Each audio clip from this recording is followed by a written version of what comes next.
Hello दोस्तों, स्वागत है आपका हमारे YouTube channel daily GK dose में। आज है 24 मई और 24 मई से करंट अफेयर्स के इतने भी इंपॉर्टेंट क्वेश्चन हैं हम लोग इस सेशन में डिस्कस करेंगे। शुरू करते हैं बिना किसी पंचायत के अपने सेशन को।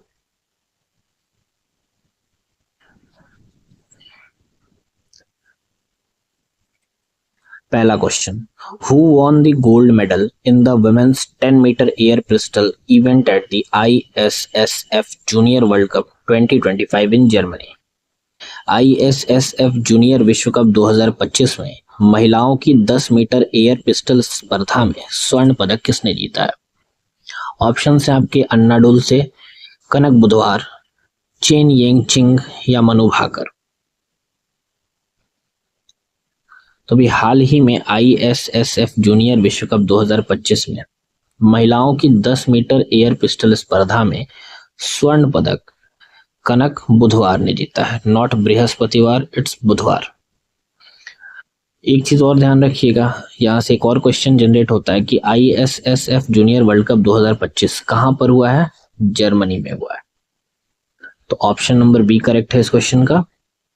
भारत की कनक ने बुधवार को ISSF जूनियर वर्ल्ड कप 2025 जो जर्मनी के सोहेल में हुआ महिलाओं की 10 मीटर एयर पिस्टल स्पर्धा में 239 अंकों के साथ स्वर्ण पदक जीता है। उन्होंने यूरोपीय चैंपियन और 2 बार की ओलंपियन अन्ना डुल्से को हराया है। यह जीत भारत की शूटिंग में बढ़ती ताकत और कनक की ओलंपिक संभावनाओं का संकेत भी है। अगला सवाल, India post payments bank partnered with which financial company to expand digital loan access in rural and underbanked areas? ग्रामीण और अति अल्प विकसित क्षेत्रों में डिजिटल ऋण सुविधा बढ़ाने के लिए इंडिया पोस्ट पेमेंट्स बैंक ने किस वित्तीय कंपनी के साथ साझेदारी की है? ऑप्शन है आपके Bajaj Finserv, HDFC limited, Aditya Birla capital limited या LIC हाउसिंग फाइनेंस। तो अभी हाल ही में ग्रामीण और अति अल्प विकसित क्षेत्रों में डिजिटल ऋण सुविधा बनाने के लिए इंडिया पोस्ट पेमेंट्स बैंक ने आदित्य बिरला कैपिटल लिमिटेड के साथ साझेदारी की है। तो ऑप्शन नंबर सी करेक्ट है इस क्वेश्चन का। IPPB और आदित्य बिरला कैपिटल लिमिटेड ने साझेदारी की है ताकि ग्रामीण और अंडर बैंक्ड इलाकों में ऋण उत्पादों की पहुंच को आसान बनाया जा सके। यह पहल डिजिटल माध्यम से पर्सनल, बिजनेस और प्रॉपर्टी लोन की सुविधा उपलब्ध कराएगी। इसका उद्देश्य वित्तीय समावेशन को बढ़ावा देना और देश भर में IPPB के डाक नेटवर्क का उपयोग करके क्रेडिट सुविधा सरल बनाना है। अगला सवाल, how much reservation has been announced for persons with disabilities in the general pool residential accommodation GPRA scheme? General pool residential accommodation योजना में दिव्यांगजन के लिए कितने प्रतिशत आरक्षण की घोषणा की गई है? ऑप्शन है आपके 2%, 3%, 4% या 5%। तो जनरल पूल रेसिडेंशियल एकोमोडेशन योजना में दिव्यांगजन इन लोगों के लिए 4% की आरक्षण की घोषणा की गई है। तो ऑप्शन नंबर सी करेक्ट है इसका।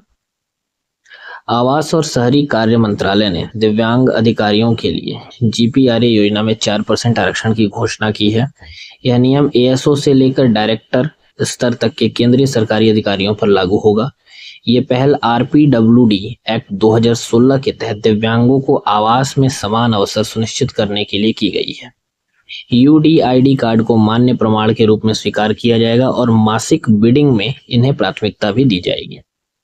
अगला question, how much foreign exchange did the Reserve Bank of India sell in financial year 2024-25 to stabilise the rupee? रुपया स्थिर करने के लिए RBI ने वित्त वर्ष 2024-25 में कितना विदेशी मुद्रा भंडार बेचा है? ऑप्शन है आपके 298.71 billion dollar, 350.45 billion dollar, 398.71 billion dollar या 401.20 बिलियन डॉलर। तो रुपया को स्थिर करने के लिए RBI ने वित्त वर्ष 2024-25 में 398.71 बिलियन डॉलर का विदेशी मुद्रा भंडार बेचा है। तो ऑप्शन नंबर सी करेक्ट है इसका। फाइनेंशियल ईयर में 24-25 में 398.71 बिलियन डॉलर की रिकॉर्ड विदेशी मुद्रा बिक्री की यह कदम वैश्विक आर्थिक अस्थिरता और अमेरिकी नीतियों से संभावित बदलाव के बीच रुपए को स्थिर करने के लिए उठाया गया है। यह अब तक की सबसे बड़ी मुद्रा हस्तक्षेप में से एक मानी जा रही है। अगला सवाल, mission life is proposed to be integrated with which major national climate policy framework? Mission life को किस प्रमुख राष्ट्रीय जलवायु नीति ढांचे के साथ जोड़े जाने का प्रस्ताव है? ऑप्शन है आपके national environment policy, national adaptation fund for climate change, national action plan on climate change या फिर ग्रीन इंडिया मिशन। तो मिशन लाइफ को national action plan on climate change इस प्रमुख राष्ट्रीय जलवायु नीति ढांचे के साथ जोड़े जाने के प्रस्ताव दिया गया है। ऑप्शन नंबर सी करेक्ट है इसका। इसको शॉर्ट में NAPCC बोलते हैं। मिशन लाइफ को national action plan on climate change के साथ जोड़ने का प्रस्ताव है। यह कदम व्यक्तिगत और सामुदायिक व्यवहार परिवर्तन को राष्ट्रीय जलवायु नीति का हिस्सा बनाने के उद्देश्य से उठाया जा रहा है। मिशन लाइफ की शुरुआत COP26 2021 में की गई थी और यह MOEF एंड CC द्वारा समन्वित किया जाता है। इसका लक्ष्य यूज एंड डिस्पोज अर्थव्यवस्था से सर्कुलर इकोनॉमी की ओर बदलाव को बढ़ावा देना है। अगला सवाल है हमारा, who became the fastest player to score 13,000 runs in test cricket as of May 2025? मई 2025 तक टेस्ट क्रिकेट में 13,000 रन सबसे तेज बनाने वाले खिलाड़ी कौन बने हैं? ऑप्शन है आपके स्टीव स्मिथ, विराट कोहली, जो रूट या जैक कालिस। तो मई 2025 तक टेस्ट क्रिकेट में 13,000 रन सबसे तेज बनाने वाले खिलाड़ी बने हैं Joe Root. Option number C correct है हमारा। जो रूट ने सिर्फ 153 टेस्ट मैचों में 13,000 रन बनाकर यह उपलब्धि हासिल की है। उन्होंने जैक कैलिस का रिकॉर्ड तोड़ा जिन्होंने 159 मैचों में यह आंकड़ा छुआ था और यह रिकॉर्ड जिम्बाब्वे के खिलाफ ट्रेंट ब्रिज में खेले गए एकमात्र टेस्ट में बनाया गया है। अगला question, which ministry launch the financial fraud risk indicator to detect fraud linked mobile numbers? किस मंत्रालय ने धोखाधड़ी से जुड़े मोबाइल नंबरों का पता लगाने के लिए financial fraud risk indicator FRI शुरू किया है? याद रखिएगा FIR नहीं है, FRI है, फ्रॉड रिस्क इंडिकेटर। ऑप्शन है आपके ministry of finance, ministry of electronics and IT, department of telecommunications या मिनिस्ट्री ऑफ होम अफेयर्स। तो भी हाल ही में डिपार्टमेंट ऑफ टेलीकम्युनिकेशंस ने धोखाधड़ी से जुड़े मोबाइल नंबरों का पता लगाने के लिए फाइनेंशियल फ्रॉड रिस्क इंडिकेटर शुरू किया है। तो ऑप्शन नंबर सी करेक्ट है इस क्वेश्चन का। FRI एक नया टूल है जो डिजिटल इंटेलिजेंस प्लेटफॉर्म का हिस्सा है। इसका उद्देश्य मोबाइल नंबरों के आधार पर वित्तीय धोखाधड़ी की पहचान करना है। यह बैंक और UPI प्लेटफॉर्म को साइबर सुरक्षा मजबूत करने में मदद करेगा।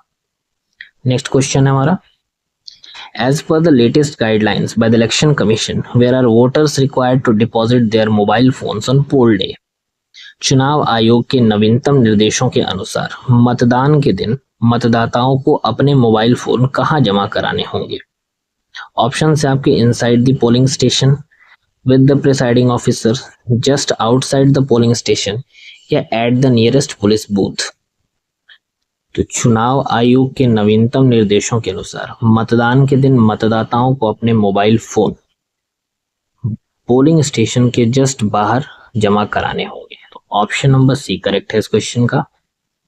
चुनाव आयोग ने मोबाइल उपयोग को लेकर नई व्यवस्था की है। मतदान केंद्र के अंदर मोबाइल ले जाना मना है। 100 मीटर के भीतर केवल बंद मोबाइल ही ले जा सकते हैं। प्रवेश द्वार के पास पिजन होल बॉक्स या जूट बॉक्स में मोबाइल जमा करना होगा। नेक्स्ट क्वेश्चन है, who chaired the 28th meeting to curb offences of untouchability and atrocities against SCs and STs in May 2025? मई 2025 में अनुसूचित जातियों और जनजातियों के खिलाफ अत्याचारों और अस्पृश्यता पर रोक लगाने के लिए 28वीं बैठक की सह अध्यक्षता किसने की है? ऑप्शन है आपके doctor Virendra Kumar and Shri Jual Oram, doctor Ramdas Athawale and Shri BL Verma, Shri Durga Das Uikey and doctor Virendra Kumar या फिर श्री जुअल ओराम एंड श्री BL वर्मा। तो मई 2025 में अनुसूचित जातियों और जनजातियों के खिलाफ अत्याचारों और अस्पृश्यता पर रोक लगाने के लिए 28वीं बैठक की सह अध्यक्षता डॉक्टर वीरेंद्र कुमार और श्री जुएल ओराम ने किया? तो ऑप्शन नंबर ए करेक्ट है इसका। डॉक्टर वीरेंद्र कुमार सामाजिक न्याय और अधिकारिता मंत्री और श्री जुएल ओराम जनजातीय कार्य मंत्री ने अनुसूचित जाति और जनजातियों के खिलाफ अत्याचार व अस्पृश्यता पर रोक के लिए 28वीं बैठक की सह अध्यक्षता की है। बैठक में चार्जशीट दाखिल करने की दर, मामलों की लंबित स्थिति, विशेष न्यायालयों की प्रगति, नेशनल हेल्पलाइन पर प्राप्त शिकायतें और पीसीआर व पीओए अधिनियमों की समीक्षा की गई। समिति ने समाज के कमजोर वर्गों को गरिमा प्रदान करने के संकल्प को दोहराया है। लास्ट क्वेश्चन है, who will chair the 10th governing council meeting of NITI Aayog schedule on May 24, 2025? 24 मई 2025 को होने वाली नीति आयोग की 10वीं गवर्निंग काउंसिल बैठक की अध्यक्षता कौन करेगा? ऑप्शन है आपके president of India, vice president of India, prime minister of India या फाइनेंस मिनिस्टर। तो 24 मई 2025 यानी कि आज ये जो होने वाली मीटिंग है नीति आयोग की 10वीं गवर्निंग काउंसिल की बैठक, इसकी अध्यक्षता प्राइम मिनिस्टर ऑफ इंडिया यानी कि भारत के प्रधानमंत्री करेंगे। तो ऑप्शन नंबर सी करेक्ट हो जाएगा इस क्वेश्चन का। पीएम मोदी ने 24 मई 2025 को नई दिल्ली के भारत मंडपम में नीति आयोग की 10वीं गवर्निंग काउंसिल बैठक की अध्यक्षता करेंगे। इस बार की थीम क्या है? विकसित राज्य फॉर विकसित भारत @2047। उद्देश्य सभी राज्यों को साथ लेकर विकसित भारत बनाने की दिशा में स्थानीय स्तर पर परिवर्तन लाना है। तो ये था आज के टॉप 10 करंट अफेयर्स जो एग्जाम पॉइंट ऑफ व्यू से काफी इंपॉर्टेंट रहेंगे। उम्मीद करता हूँ वीडियो आपको अच्छा लगा होगा। अगर अच्छा लगे तो लाइक करिएगा, शेयर करिएगा और चैनल को सब्सक्राइब जरूर करिएगा ताकि डेली के करंट अफेयर्स आपको मिलते रहें। तब तक के लिए पढ़ते रहिए। धन्यवाद।